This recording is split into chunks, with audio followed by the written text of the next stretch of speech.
आता शिवाजी महाराजांच्या इतिहासाचे तुम्ही अभ्यासक आहात, तज्ज्ञ आहात. केंद्र सरकार किंवा एकूणच देशातनं अशी मागणी होती की मोगलांचा सगळा इतिहास हा तुम्ही पुस्तकामधून काढून टाकला पाहिजे. एक परीनं ती मागणी 50% बरोबर आहे असं माझ्यासारख्याचं मत आहे. कारण मोगलांचाच इतिहास जास्त सांगितला जातो, शिवाजी महाराजांचा इतिहास तेवढा सांगितला जात नाही.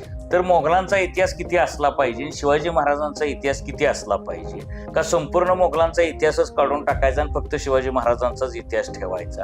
याविषयी अभ्यासक म्हणून तुमची काय भूमिका आहे, तुमचा काय दृष्टी? बऱ्याच वेळा काय होतंय की आपण जर बघितलं की अनेक वेळा मागणी होते की मोगलांचा इतिहास आमच्या पाठ्यपुस्तकातनं काढला पाहिजे. माझं स्वतःचं वैयक्तिक मत आहे की आता मोगलांच्या इतिहासाचं उदात्तीकरण आपण बंद केलं पाहिजे. त्यांचे मोठेपण सांगणं, त्यांचं गुणगौरवाचं कौतुक करणं हे आता आपण थांबवलं पाहिजे. आपली अडचण काय झाली आहे, त्यांचं टिचभर होतं तरी हातभर करून सांगताय.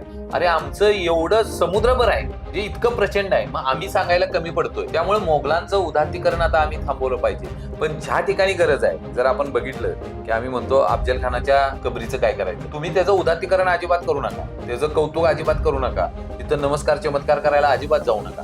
पण ज्या वेळी आमच्या पोरांना वाटेल की हा औरंगजेब आमच्या महाराष्ट्रावर चालून आला होता, अफजल खान हा आमच्या स्वराज्यावर चालून आला होता, त्याची कबर माझ्या छत्रपती शिवाजी महाराजांनी याच मातीत गाडले, हे आमच्या पोरांना सांगितलं पाहिजे ना. की मग हे आमच्या छत्रपती शिवाजी महाराजांनी कुणाला दोळीत मिळवलं? अरे आयुष्यातला निम्म्यापेक्षा जास्त काळ औरंगजेबाने या महाराष्ट्राच्या मातीत घालवला की ज्या ठिकाणी राजा नाही, राजपुत्र नाही, लढायचं कोणावर हे नसतानाही इथला प्रत्येक मावळा छत्रपती शिवाजी महाराज, छत्रपती संभाजी महाराज म्हणूनच मोगलांची लढला आणि त्याची कबर त्या औरंगजेबची याच मातीत गाडली, हे आम्हाला सांगता आलं पाहिजे. आणि त्या दृष्टीनं आम्ही आज अभ्यासक म्हणून किंवा आपणही साहित्य क्षेत्रात काम करताय तर आपण सगळ्यांचा हा पराभव आहे की आम्ही छत्रपती शिवाजी महाराज लोकांना सांगायला कमी पडतोय. म्हणजे आमचा इतिहास इतका मोठा आहे, छत्रपती शिवाजी महाराजांनी इतकं मोठं काम केलंय, आम्ही लोकांच्या पर्यंत जायला कमी पडतोय. आम्ही फक्त जय जयकारातच गुंतलोय आणि आम्ही फक्त श्रेयवाद कुणी घ्यावा आणि छत्रपती शिवाजी महाराज कधी जन्माला आले त्याच्या पलीकडे आम्ही जातच नाही ना. कारण हा इतका मोठा इतिहास आहे की आम्ही तो अभिमानाने आमच्या छातीवर मिरवावा,